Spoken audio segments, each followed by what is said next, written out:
work. But we do apologize. Try to get everybody that new link. So I hope that you guys did get it.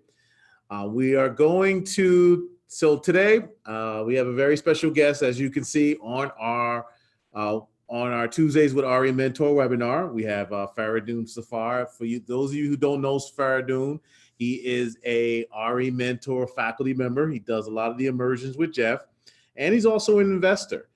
His specialty is all about underwriting. He gets down and dirty when it comes to the underwriting. And today he's actually going to help a lot of people today in regards to the do's and don'ts of underwriting, what he sees a lot of students' mistakes are, and what they do right and what they do wrong. So he's here to answer any of your questions that you may have. I know that our calls are usually about an hour, so we're going to try to stay on track for about an hour today. We do apologize when it comes to the technical difficulties, but we're here till the end, okay? So without further ado, here is Fereydoon. Hey, Fereydoon. Thank you so much, Jermaine, for introduction. So I want to say a few words about my background. Also, people know that's who I am. I went to Stanford University. I got 2 graduate degrees, one in mechanical engineering and one in computer science. I work in high tech for 32 years, and I retired 2 years ago. And I joined this program, the Ari Mentor program, 4 years ago. And 2 years ago, when I retired, Jeff asked me if I want to teach the immersion training. So it is 2 years that I'm teaching immersion. And when he asked me, I said that I'd be honored, and I just jump on it. So that is when it started. So I lived in Northern California, and then when I retired, I have 2 children that they went to UCLA. And they settled in LA area, and we couldn't convince them to come to North, so we joined them. So right now I moved about a year ago, my wife and myself, to Southern California. So that's a little bit of a background about me. One other thing that I want to say also, I eat raw vegan. If anybody interested after the things, you can contact me and we can be glad to have a conversation about that.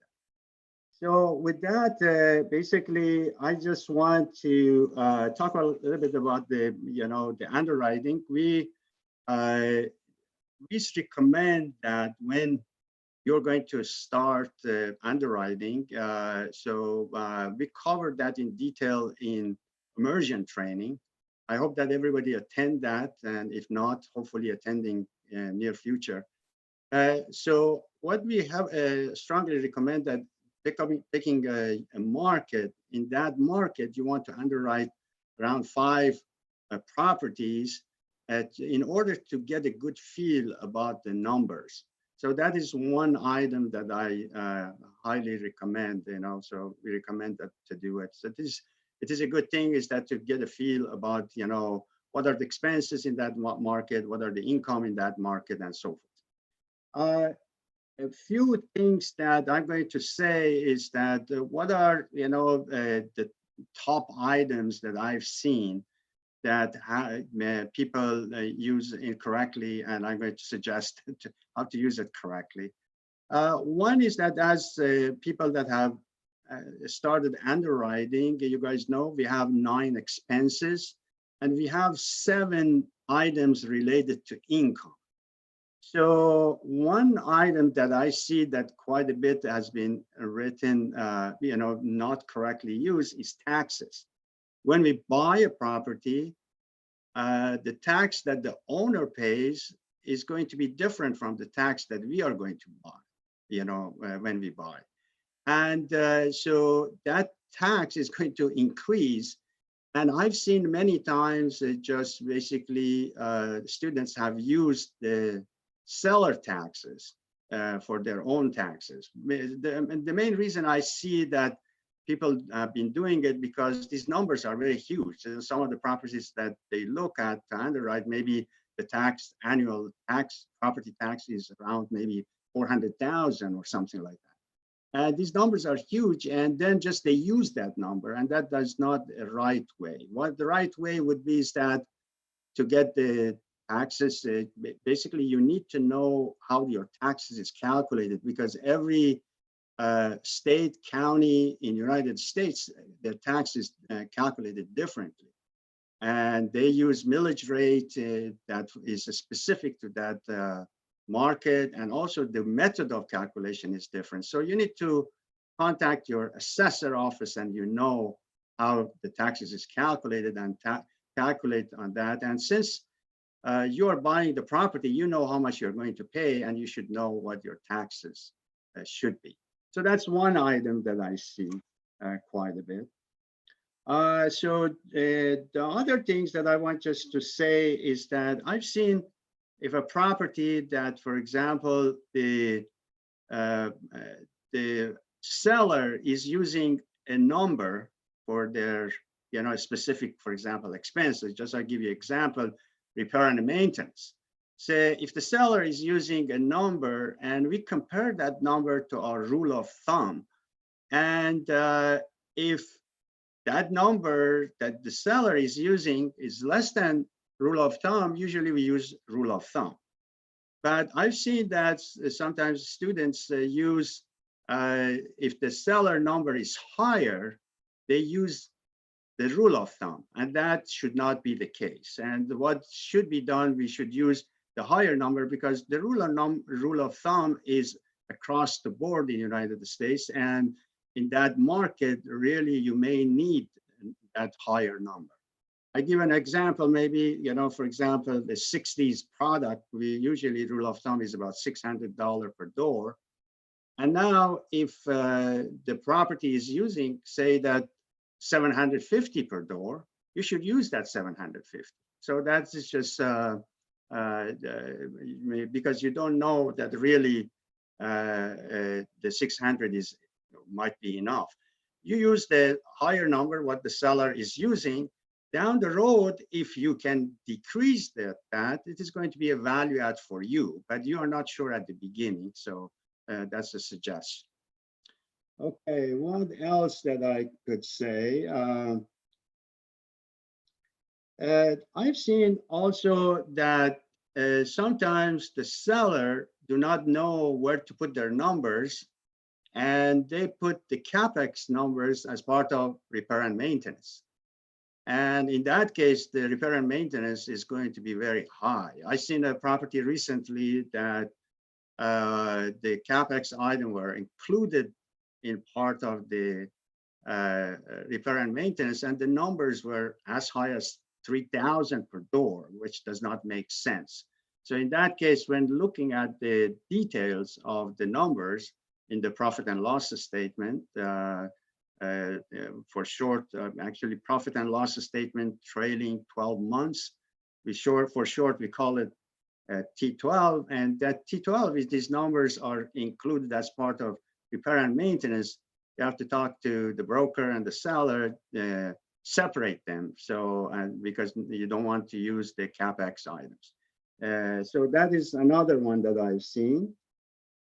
So okay, so another thing that I've seen is that people use the market rent, or we call it gross potential rent, as gross scheduled rent. And gross potential rent or market rent is the market rent, and the scheduled rent is the rent that is driven by the leases in place. If you get the T12 and use the gross potential rent or market rent as gross scheduled rent, you're going to pay too much for the property. And so just we have to be careful about that, to use the right number, for gross scheduled rent. So that's just a few things that I wanted just to say. And now we can open for questions if people have questions. So if you guys have any questions, what I want you to do is raise your hand. I think we do have some questions that on the Q&A line. So I have someone who writes from Davis, who writes, what if the property management and vacancy rates are higher than normal? So for his example is, what if the vacancy is at 30% and the property management is at 15%? Do we still use the seller's numbers? So the thing is that if it is a 30% vacancy, that property, it is not a stable property. So then you have to basically, in that particular case, you have to reposition that property. So in that case, my suggestion is that we have a module about that, how to reposition a property. So it is in 26 competencies. My suggestion is that to go through that. And basically, bottom line of that, you have to find out what is your break-even point is. It could be, whatever the number is that you need to find out. And based on that, you have to basically calculate that how much you need to bring to the break-even point, and you have to have money available to you because you are going to be negative in that particular case until you get to the break-even point. And after that, you're going to have positive numbers. So a couple of things that I just say that in that kind of situation, first of all, we do not recommend that the first deal to be there because it's going to be a repositioning deal. But if you have experience, you're a builder, you know that what is happening, that might be okay. And in that case, you have to do the calculation based on that module. Just go ahead and read, study that module. It is competency actually 26. So, and learn how to calculate your getting from 30% vacancy or 70% occupancy to whatever the break-even point is and whatever you need to fix that property and all of that. So I hope that answers the questions for David. All right. All right, everybody. Don't forget, if you want to talk to Fereydoon live, all you have to do is just raise your hand and I'll pull you up and then we'll be able to talk to you live. But in the meantime, we have Randy who wrote in a question. He says, Fereydoon, how do you recommend calculating the gross scheduled rents? Okay, gross scheduled rent. So the thing is that when we look at the gross scheduled rent is that basically you look at the rent roll. First of all, the seller should do that because it looks at the rent roll last 12 months and they have 12 columns for you, and 12 numbers for gross scheduled rent. But if if you want to do yourself, just know how that is done. Just say today you take a rent roll and whatever the leases are, basically you are using those numbers, and then you are going to have some vacant unit. You assume that those vacant units are filled up, just use the market rent for them. And just you calculate, you just add them up, and that is going to be your gross scheduled rent for the month. And you multiply it by 12, that is going to be your gross scheduled rent for the year, if you are going that. But usually every month, the seller should do gross scheduled rent for that month, and they should have done it for the last 12 months. And so the total will be for the 12 months. One thing that I should say is that sometimes the sellers sloppy, they do not have that kind of things. The lenders, if the rent is going up, it is okay to use the rental income for the last 3 months. So you get, 3 rent rolls, and then you calculate these numbers from the rent rolls and you use them and then analyze them for 12 months, and the lenders are okay as long as the rent is going up in that market. But the expenses never do 3 months analyzed or T3 analyzed, we call it. Expenses always is going to be 12 months. But for the rent or the income section, you can use the T3 analyzed if you have to. Okay. All right. We got somebody who's going to be live. We got somebody who raised their hand. Caller, tell us your name and what question do you have for Fereydoon? Hello, take yourself off mute.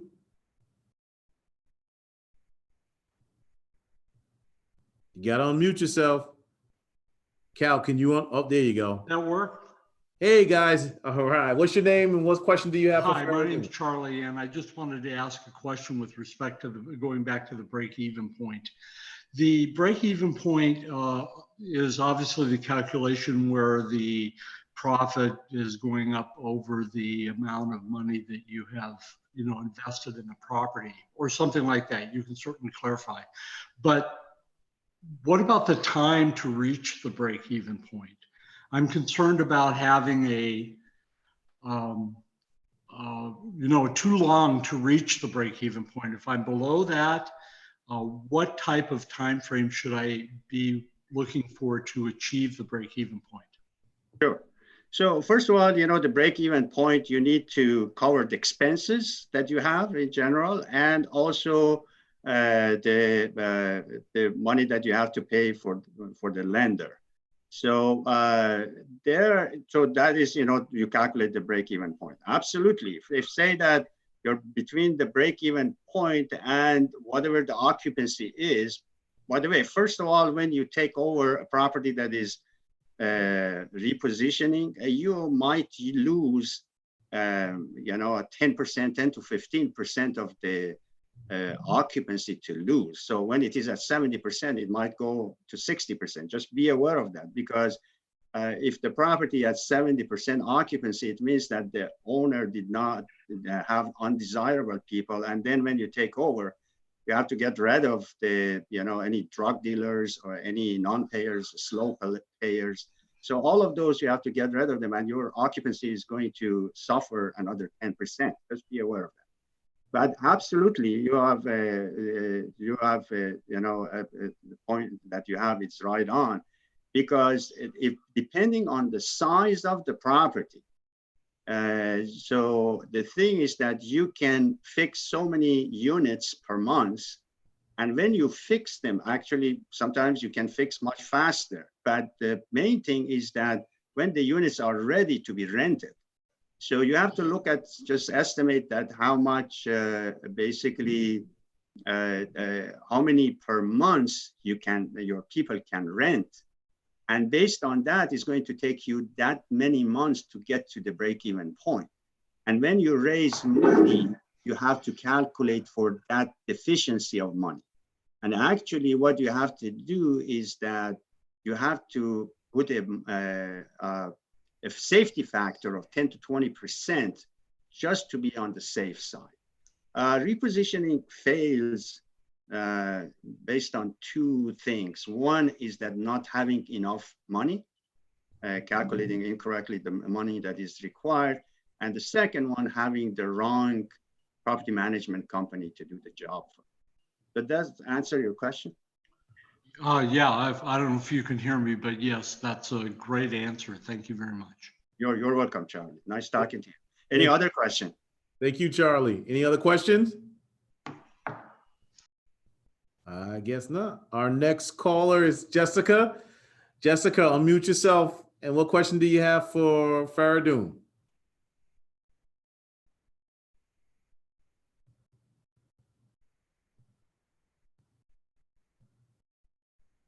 We gotta unmute her. Jessica, you have to unmute yourself. Cal, can you unmute her? Oh, there you go, Jessica. How you doing? What question do you have for Fereydoon? I think I actually accidentally did that. I was just enjoying listening. My apologies. No problem. So she didn't mean to do that. She didn't mean to.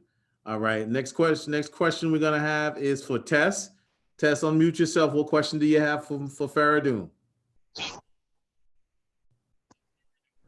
Oh, hi. Good afternoon. Can you guys hear me? Yes, we can hear you. Okay. Just quick question, Jermaine and Fereydoon. We're pretty brand new at this, right?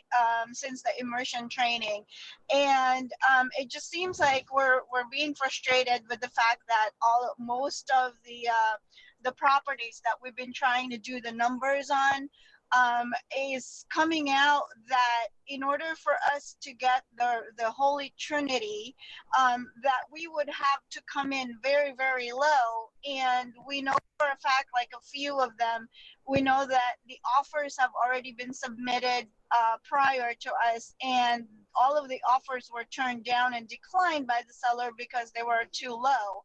And here we are, we're doing the numbers, and we're even coming down very low on that. So does this just really mean by using the Excel, underwriting template, that when it's coming out like that, even despite all of the advice of our coach of what to do and put in the numbers, because when we send it into our coach and have the coach review it, and then the coach gives us an instruction to change the numbers up, and when we do that, we even come down even lower. So when that happens, that just really mean that the property is not a good fit and that we should move on to the next one, or rather than putting so much effort and working out the numbers, all backwards and forwards, and we still can't get it to where it should be. Is that really how it is now with using the template? Okay, so let me give you a few points, then you tell me what you think about it. First of all, the numbers, you need to go use the numbers, because the numbers, you need them, because the reason is that, say that if you write the property, your underwriting is 12% cash on cash return, you want to give 8% to your investors, and you want to keep 4% for yourself. So for you and your thing. So that is, if you do not do 12%, now there are few things that you can do. Well, let me give you a few pointers and just jot down and then go do that. There are one, for example, I recommend always start from 5% acquisition fee. Now, if the numbers doesn't work, you can go to 3%. But you do not want, if the property is small, you do not want to go very small. I mean, 1% is low, but it depends on what size of the property is. That's one item. Another item that you can do is that if the area that you are, the rent is going up, what you can do, you can use just for your income section, not expenses, you can use T3.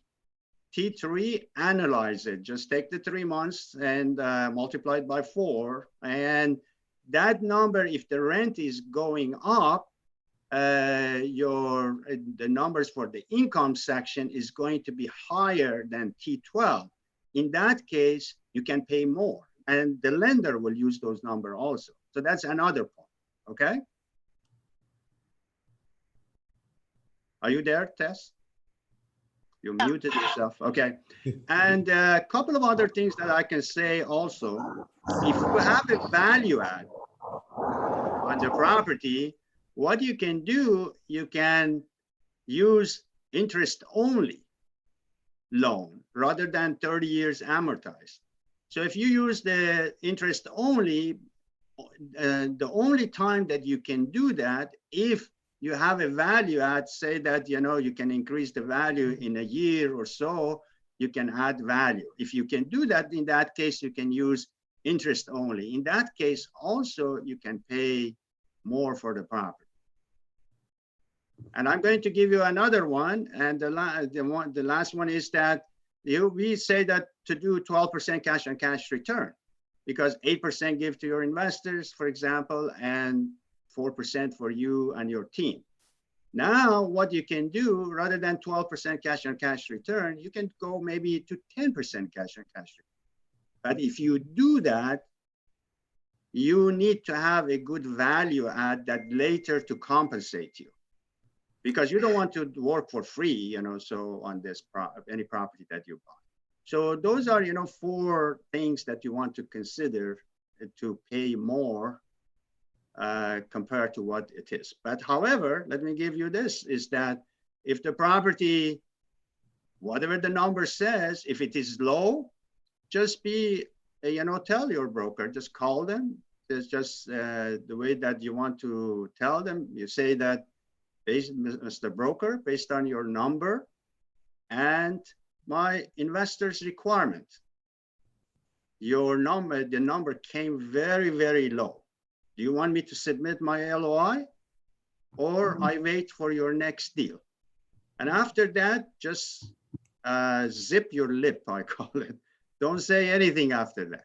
And just say that what he says. Whatever he says, or he or she says, if she says that, oh, okay, send it over.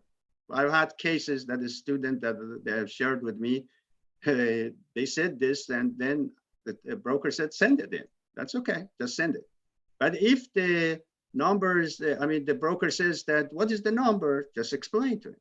And just go over your underwriting with him or her, and just say that, I'm using your number. These are the repair and maintenance or whatever that you're using from them.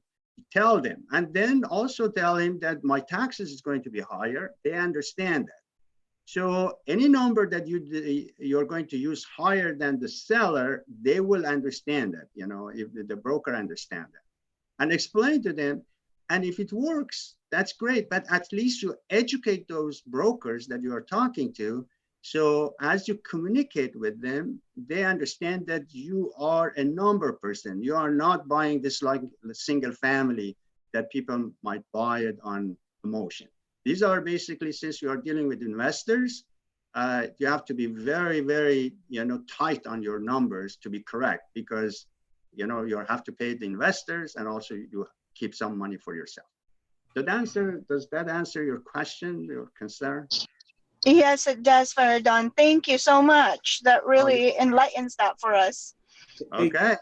Hey, Good Tess, luck. real quick, before you go, one of the things Yeah. I do want to tell you, and I want to piggyback on what Fereydoon just told you, is that if you're going to do the interest only, make sure you call a mortgage broker to make sure that you can get interest only before you put in your LOI, because I've seen plenty of people who have done interest only, and then all of a sudden they don't qualify, and then that changes the deal big time. So I would call a mortgage broker if you need one. Just give Jeannie a call and we'll get you one, okay? Yes, we'll do. Definitely. Thank you so much, Jermaine. You're welcome, Tess. Thank you. Hey, next caller is Brian. Brian, unmute yourself. What question do you have for Fereydoon?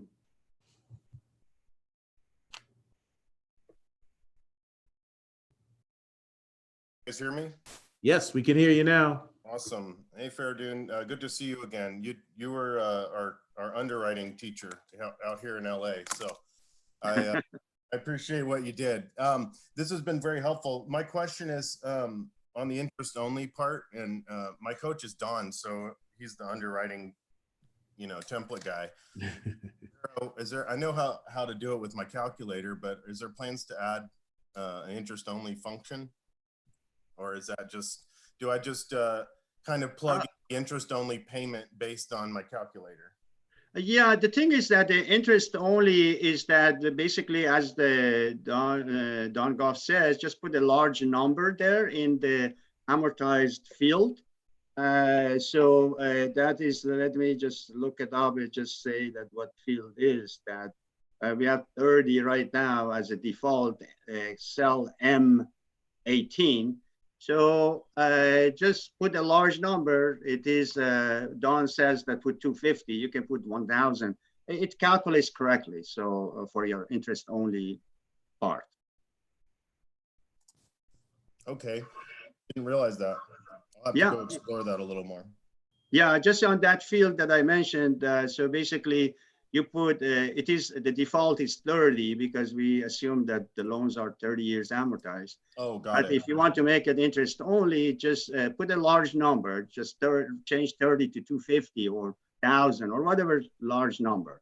Then the calculation is correct, so yeah, you don't need to use the calculator. You just increase the amortization excessively. Okay. Exactly. Yes. And a second question, I'm gonna piggyback here, but it's going back to the sort of the underwriting issue of coming in too low in your market. If you consistently find that, do you find a new market, or are you No, the thing is late to the that you party or have something? to, I mean, the thing is that there are these brokers, if you first time you talk to them, are not going to give you, you know, their best deal. They're going testing you. So as you go, basically, you basically interact with them.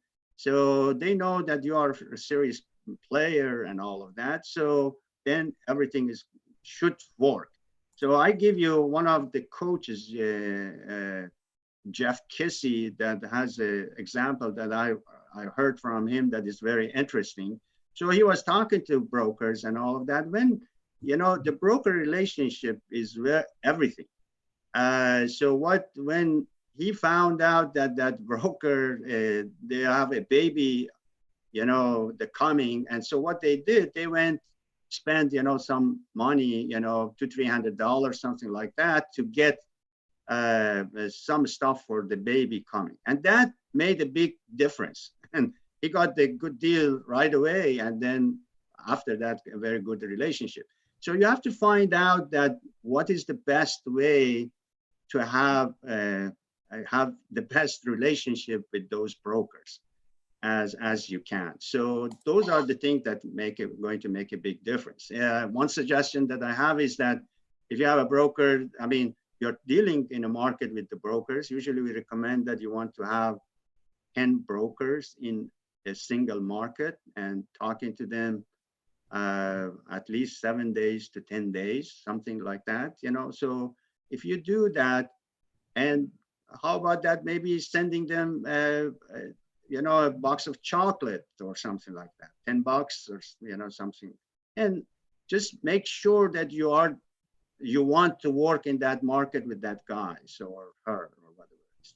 So just as some suggestion. That's good. I appreciate that. That falls in line with what I've already been told. So we'll keep. Okay. Thanks, you guys. Thank you. Thanks, Brian. Appreciate you. All right. Next on the line, we have Fred. Fred, unmute yourself. What question do you have for Fereydoon? You guys hear me okay? We can. Oh, wonderful. Hey, good to see you guys. Been quite a while. My question is that we are still currently using the UT Rev 12-1, correct? Yes. Okay, cool. I just want to make sure that I still have the latest version here. And is there any plans to upgrade to a newer revision, guys? That one, it is the 12-1 does a pretty good job. So it has all the basic stuff that you need. The rest of it is basically on you, that how on us basically, that how to interpret the numbers. But it does the basic stuff that we need to do. I do not see you know, that there is any upgrade needed for it. But if you have any comments, I'd like to hear. Okay, no, I just wanted to make sure that I'm not way behind or whatever with the newer version. Okay, cool. By the way, somehow I do not hear your voice well. So are you? Fred, you got to speak up. I'm actually yelling here. You hear me better? Barely. Okay, all right. Anyway, yeah, no. Let me see if I can try to increase my volume here. Okay, anyway, that's all I have. I just want to make sure. But one thing, Fereydoon, that you might want to probably share is that, you know, you did a good job on that goal seek, you know, to try to get, you know, you have a formula that you use to get the numbers, how much to offer, this kind of thing you may want to share with, you know, with some folks. Okay, so I do not know what you're talking about, but so I have a difficulty to hear what you say. Is that okay? Okay, never mind. That's it. Okay. Yeah, I don't know that he's referring to that how to get the purchase price when you're getting the cash on cash return.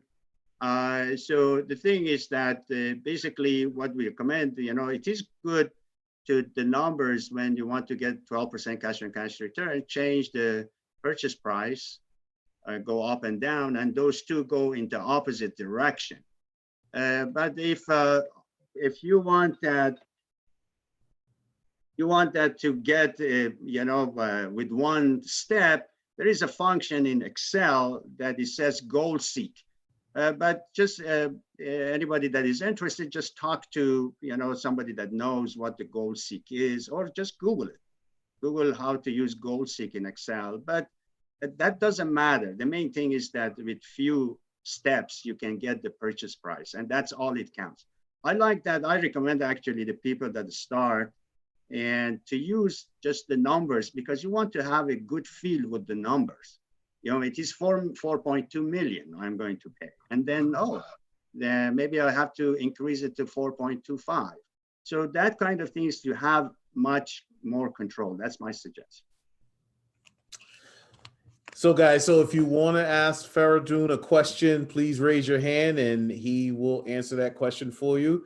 But we're going to actually go through some questions that were emailed in or chatted in. So we have one from Joseph Fereydoon. He says, do you see a negative impact of upcoming rent control legislation coming to Southern California? Okay, actually, it is not in Southern California. The rent control is all over California. So that is what is starting in January. So the thing is that California is not, a landlord-friendly state.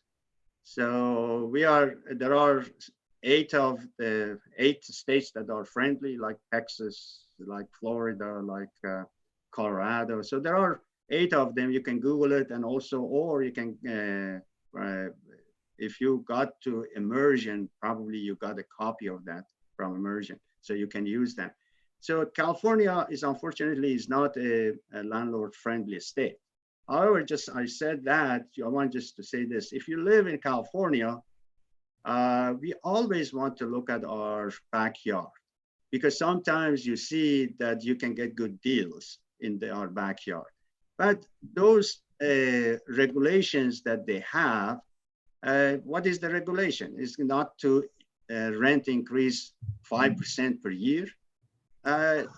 That is probably is going to be okay. Oregon also, they passed that you cannot do rent control more than 10% per year or something like that. So that is, so it's, these states are not landlord-friendly states like California. So that is the decision that you need to make. But don't, your backyard always look, that's my suggestion. All right, Lisa. Lisa, how you doing? Unmute your phone. And what question do you have for Fereydoon?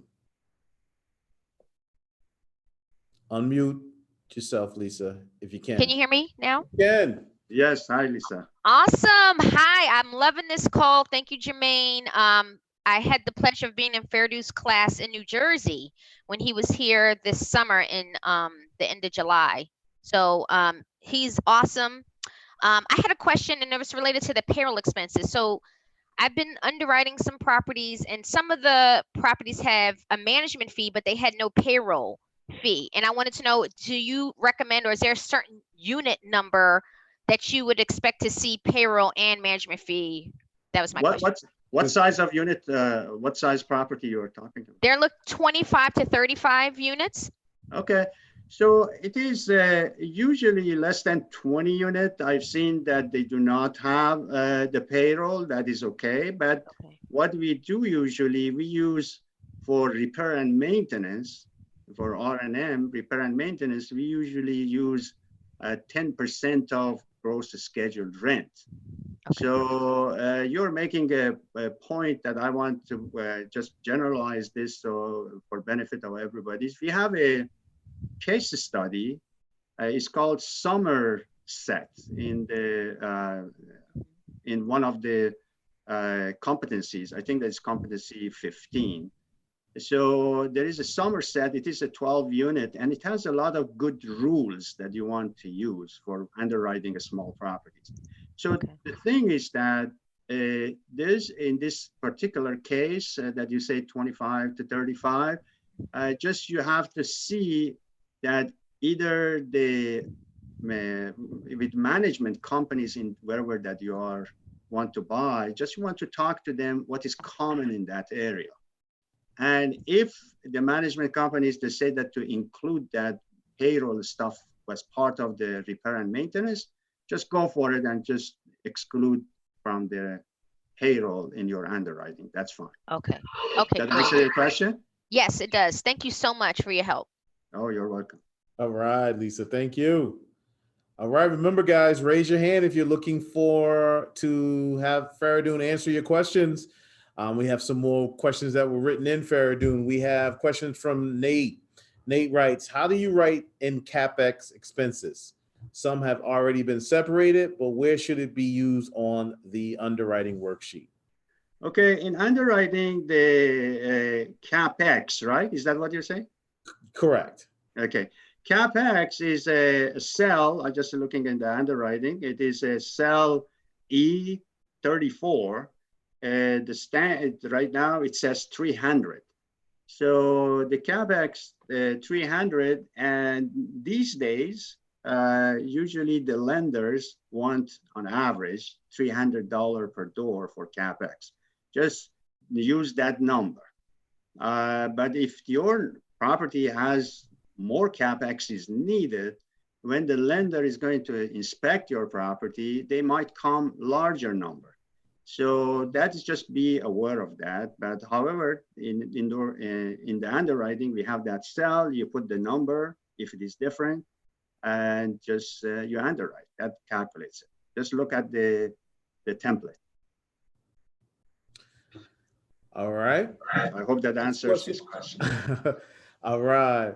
So we have a question from, she got off the line. We have Randy who wrote in a question. Randy writes, I'm finding more properties have started, but not finished repositioning. Frequently 30 to 50% done with $8,000 to $10,000 a unit. I guess he's talking about the rehab. How do you determine if I should continue this in computing acquisition cost? Yeah, so the thing is that, as I mentioned, there was a caller at the beginning, and so we talk about the repositioning. So doing the repositioning, you need to do a different calculation. You have to find out that where your break-even point is. And my suggestion is, again, just go to competency 26, just study that.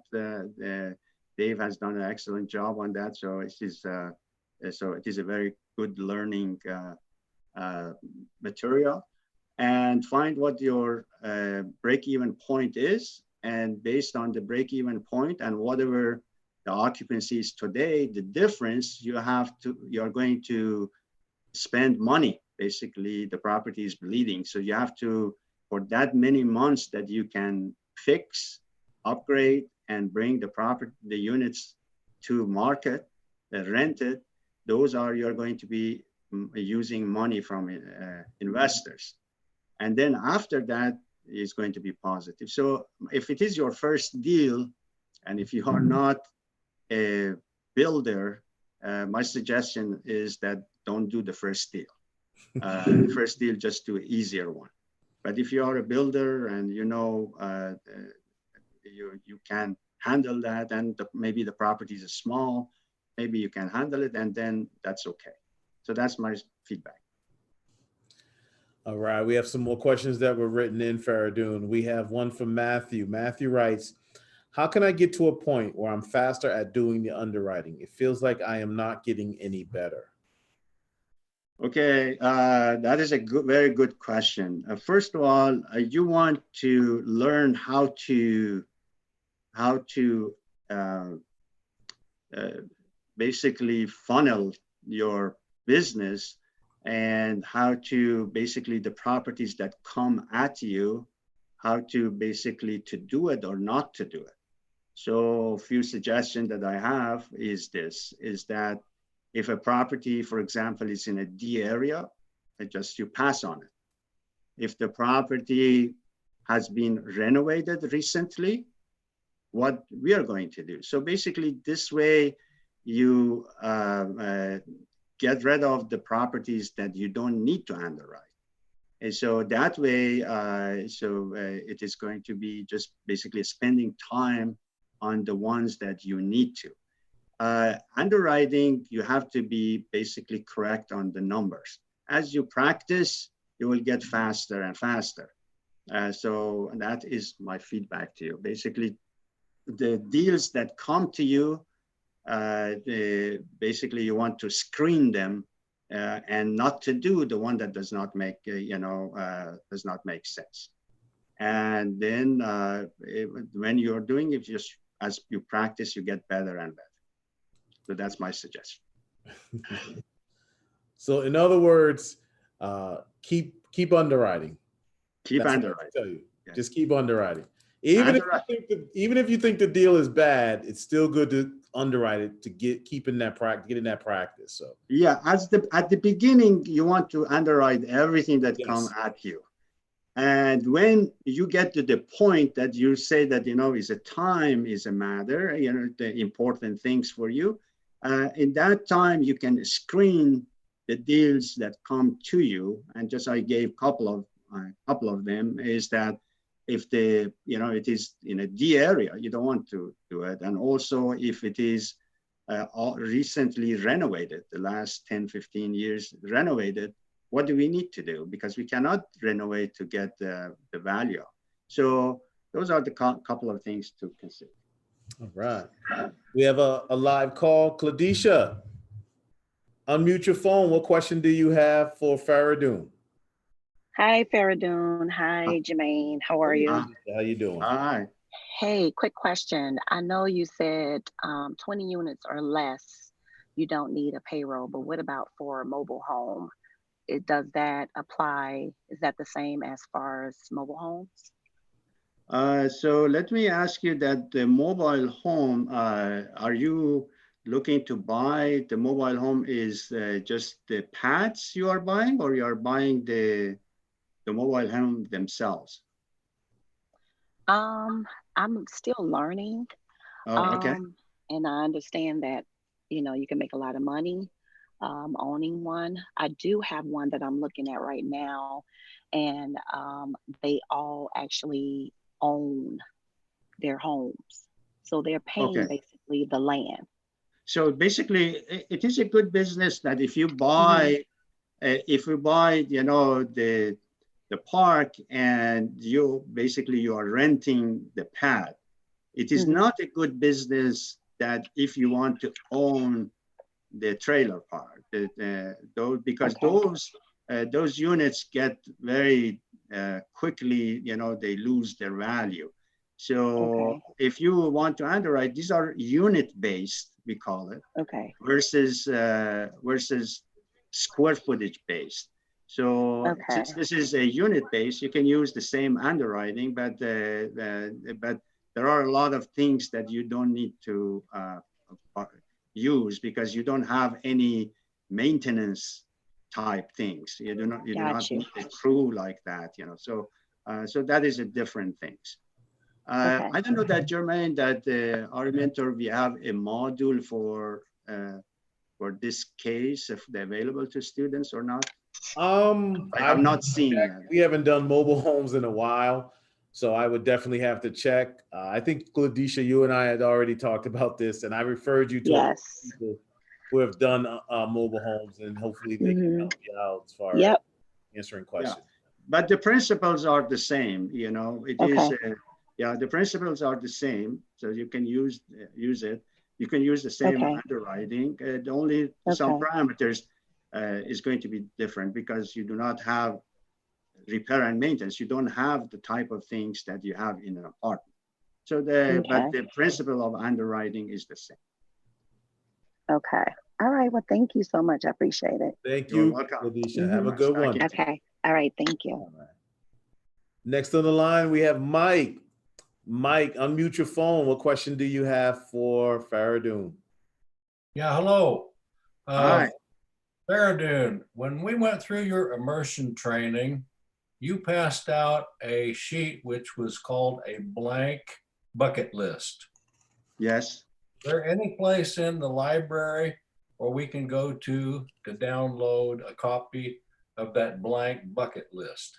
You were in emerging that I was teaching, or Yes, doesn't? in So Colorado. we send a follow-up email, and it is attached to that one. If you don't have it, I assume you have, you can talk to the office, or you can send me email. I'd be glad to send you a copy. So, but we attached a copy, a blank electronic copy to when, as a follow-up, just if you go through your email and it is attached there. In other words, that's something you sent us beforehand? No, not before.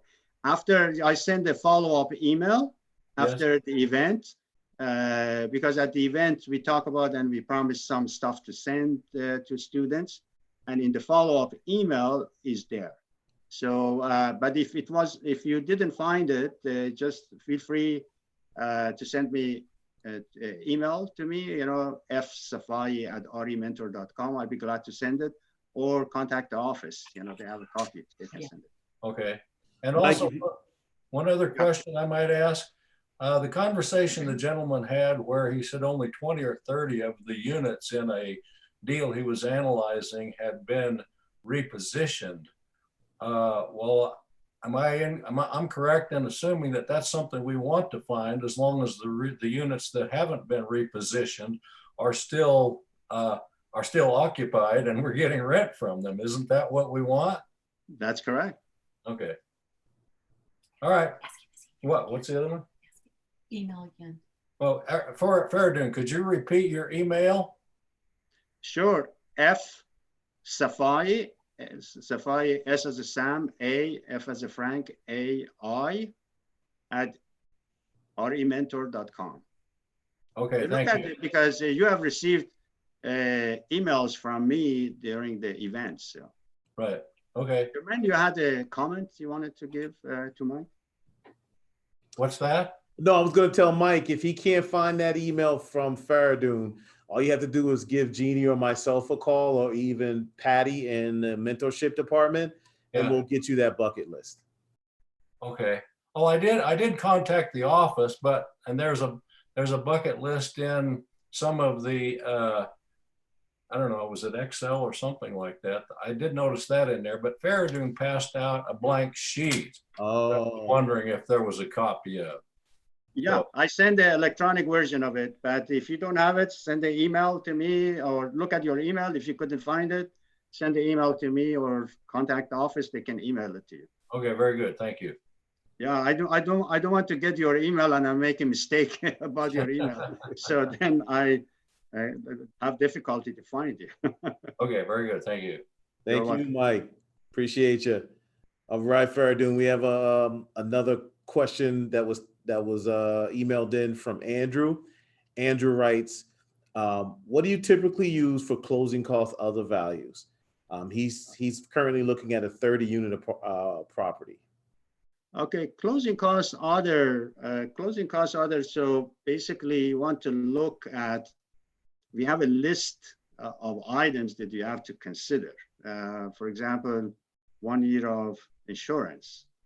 So what was the size of the unit? 30 units? 30 units. Yeah. So it is possible that the lender might ask for Capex upfront money. So we ask that 1 year of Capex. Sometimes they want 125% of it.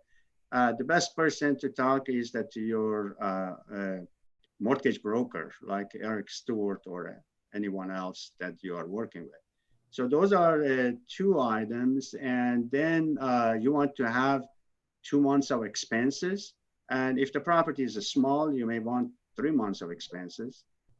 And well, there are, any rehab work that you want to do for that property. So you want to do that, you want to have it. And there is a page in your manual, in immersion manual, that you want to go through that. So that is my suggestion to you. All right. Another one that was written in was from David Fonseca. David attended your immersion training about 3 weeks ago. He's actually starting to look for properties. His question is, he says, he thinks he has a property in a D area, but it's a C property. He says it's in really good condition. It would allow him to increase rents.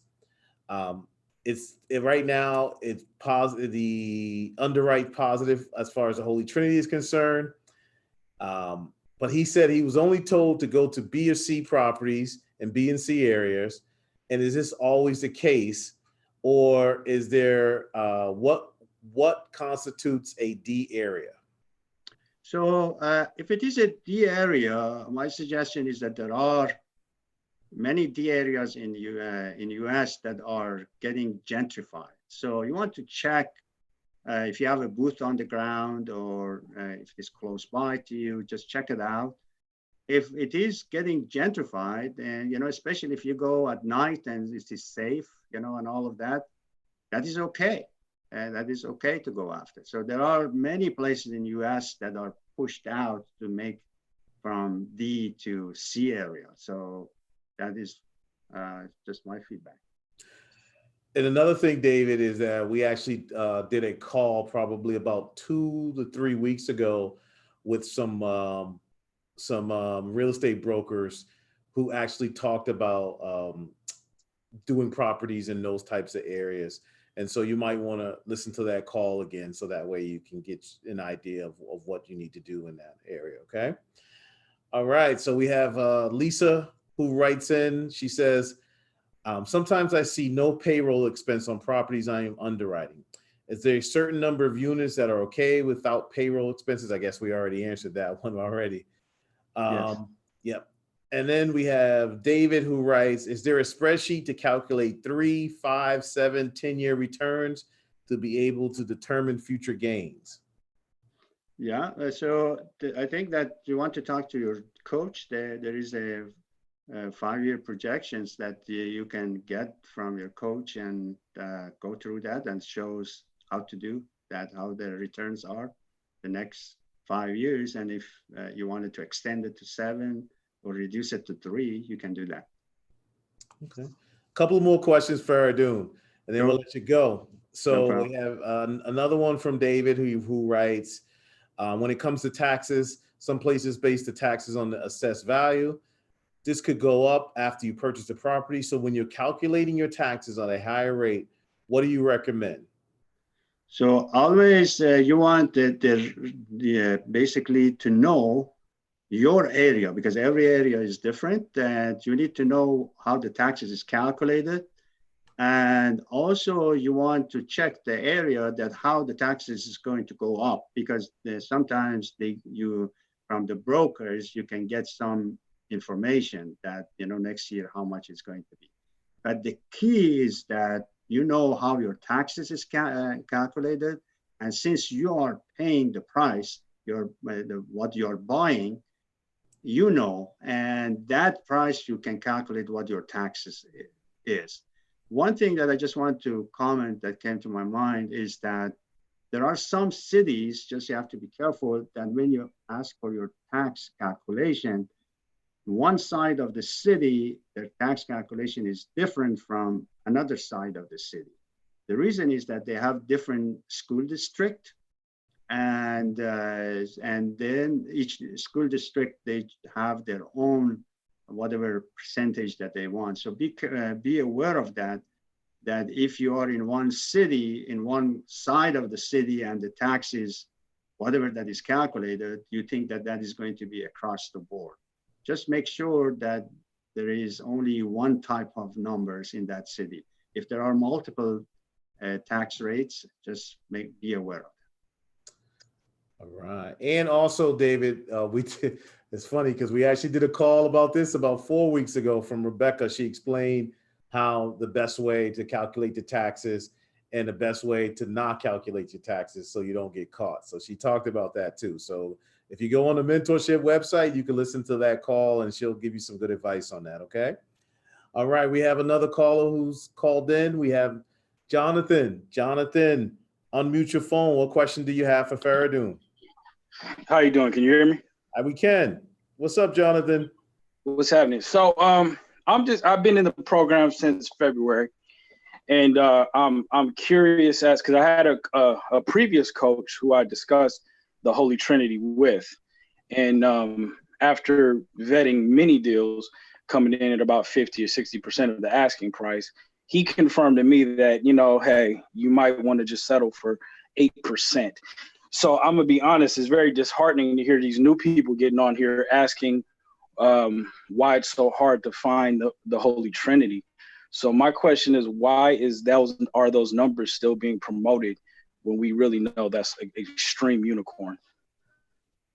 So the main thing, Jonathan, this is Fereydoon. Just it is a number game here. So numbers that needs to work for you.